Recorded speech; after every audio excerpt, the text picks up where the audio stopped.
Pada paruh kedua tahun 2024, Kementerian Pertambangan Federal India mengumumkan sebuah berita besar. Mereka menemukan cadangan litium yang melimpah di banyak wilayah negara tersebut, terutama di Jammu dan Kashmir, Karnataka di barat daya, dan beberapa wilayah di timur. Diperkirakan cadangan litium di Jammu dan Kashmir sendiri mencapai 5,9 juta ton.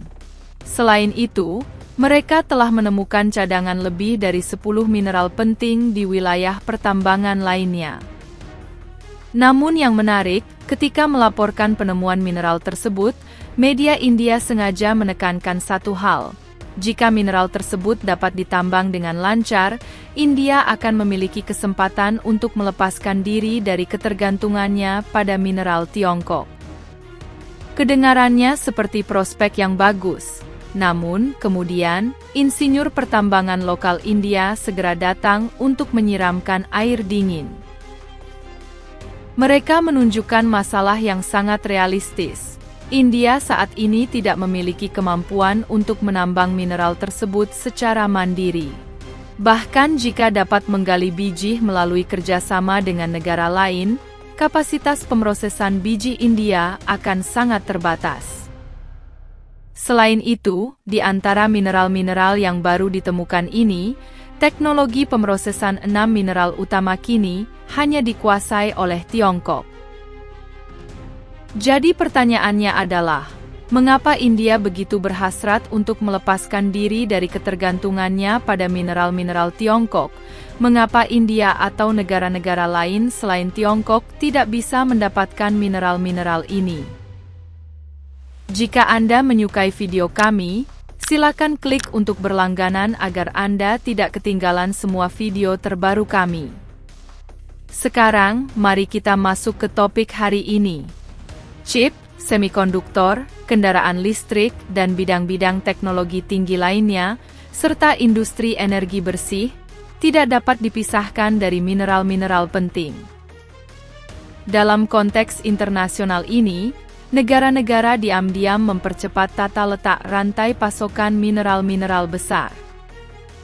Misalnya, Amerika Serikat, Uni Eropa, Jepang, dan Australia telah memperkuat kendali mereka atas rantai pasokan mineral melalui berbagai cara kebijakan.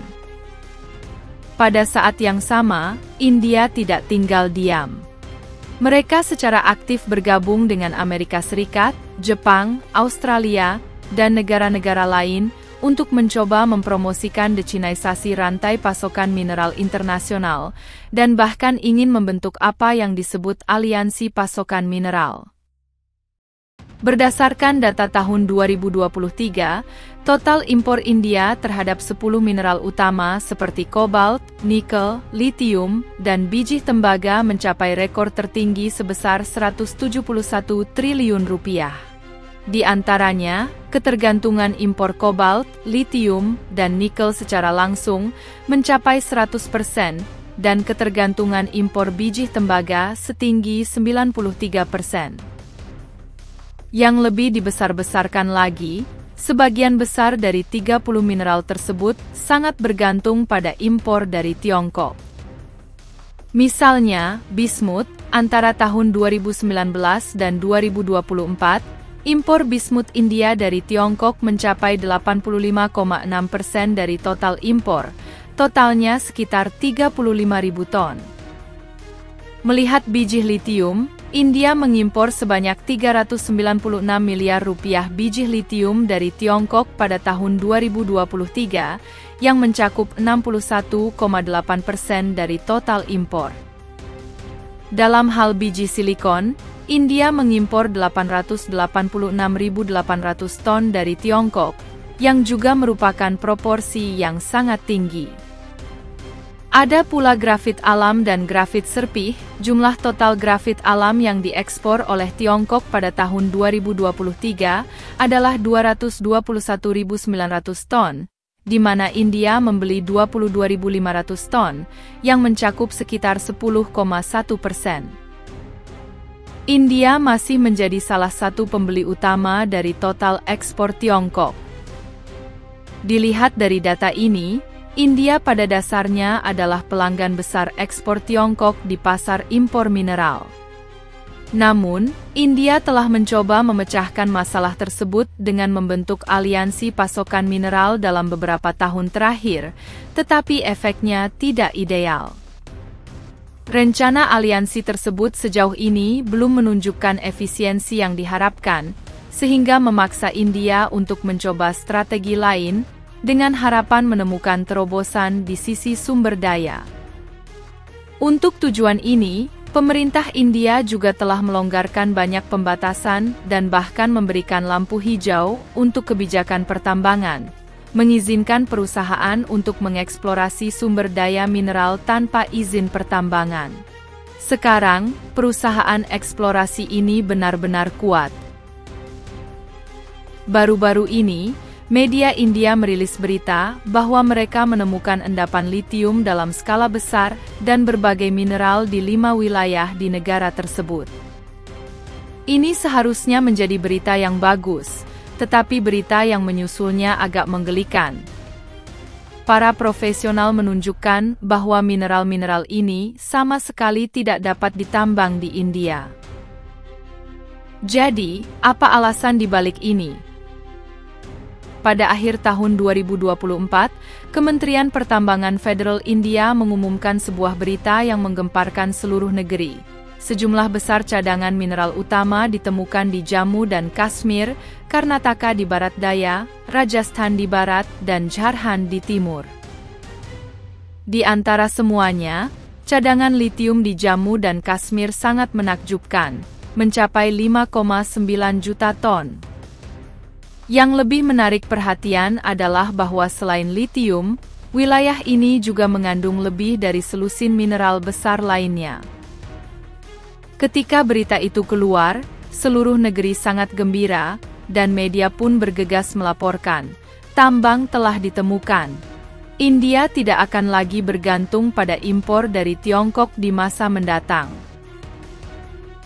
Nada ini tampaknya telah melihat masa depan gemilang India yang terbebas dari ketergantungan eksternal dan bergerak menuju kemandirian sumber daya. Namun, tepat ketika semua orang bersemangat, perasaan dihantam kekayaan ini hanya membuat India cepat tenang dalam sekejap. Setelah media India melaporkan berita tersebut, seorang insinyur pertambangan nasional segera menunjukkan dua masalah utama.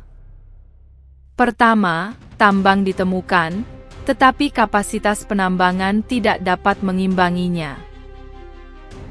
Banyak mineral utama terkubur sangat dalam, dan teknologi eksplorasi dan penambangan canggih diperlukan untuk menggalinya, yang tidak mudah tersedia.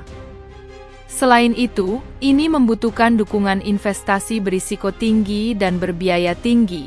Tetapi India saat ini tidak memiliki insentif kebijakan yang memadai, yang mengakibatkan perusahaan swasta tidak mau berpartisipasi. Kedua, bahkan jika dapat digali, kapasitas pemrosesan juga merupakan masalah besar. Ambil contoh 5,9 juta ton biji litium yang ditemukan di Jammu dan Kashmir. Meskipun cadangannya tampak sangat besar, India tidak memiliki teknologi dan pengalaman untuk mengekstrak litium dari struktur geologi khusus ini. Perlu disebutkan bahwa insinyur tersebut juga menunjukkan bahwa jika India ingin menggunakan biji-biji ini, India tetap tidak dapat melakukannya tanpa teknologi dan kemampuan pemrosesan Tiongkok.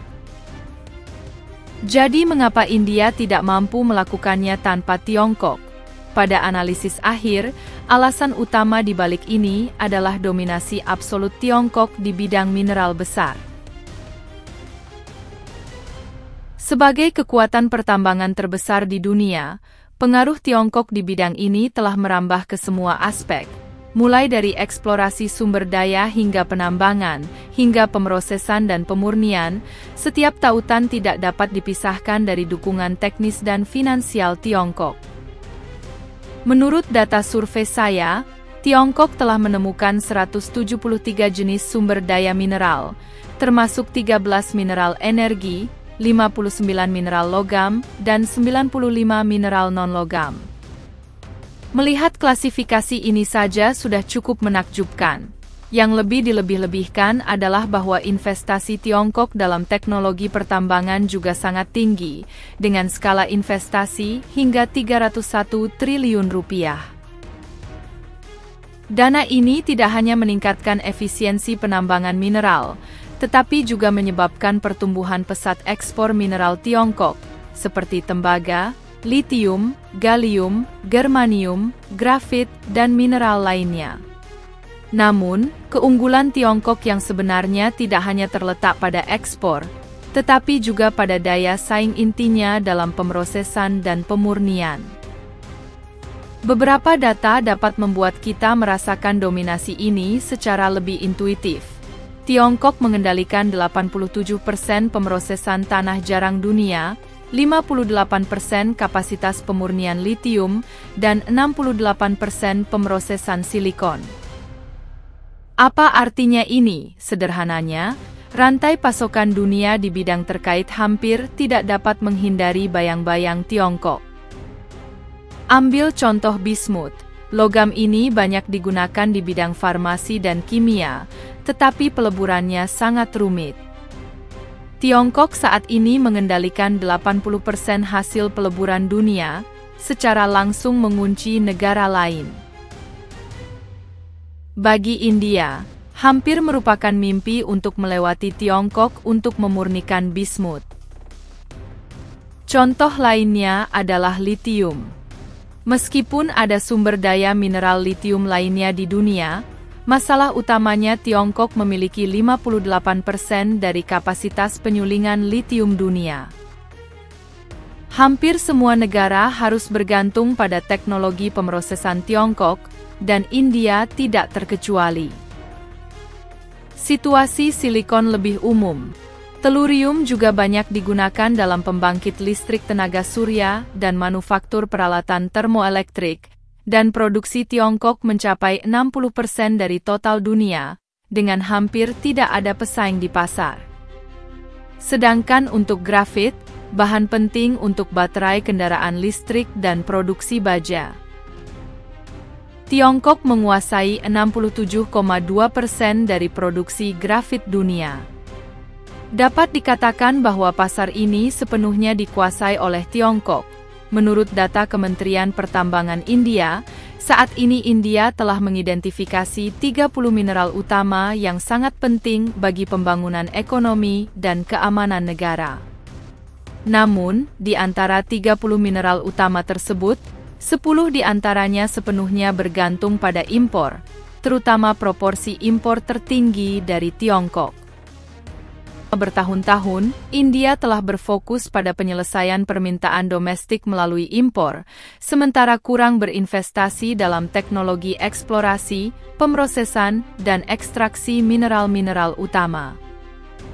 Itulah sebabnya beberapa orang dalam industri menunjukkan bahwa keinginan India untuk mengembangkan dan memanfaatkan mineral-mineral utama ini hampir tidak dapat dipisahkan dari bantuan Tiongkok dalam jangka pendek.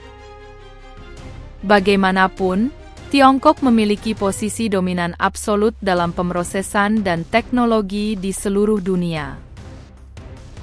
Namun yang menarik adalah bahwa India, yang selalu bersikap keras terhadap Tiongkok, enggan untuk dengan mudah meminta bantuan Tiongkok dalam masalah ini.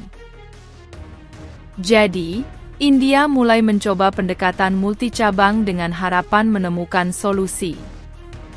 Pertama, India mulai mempelajari berbagai pengalaman Tiongkok di bidang mineral dan mencoba mengambil pelajaran darinya.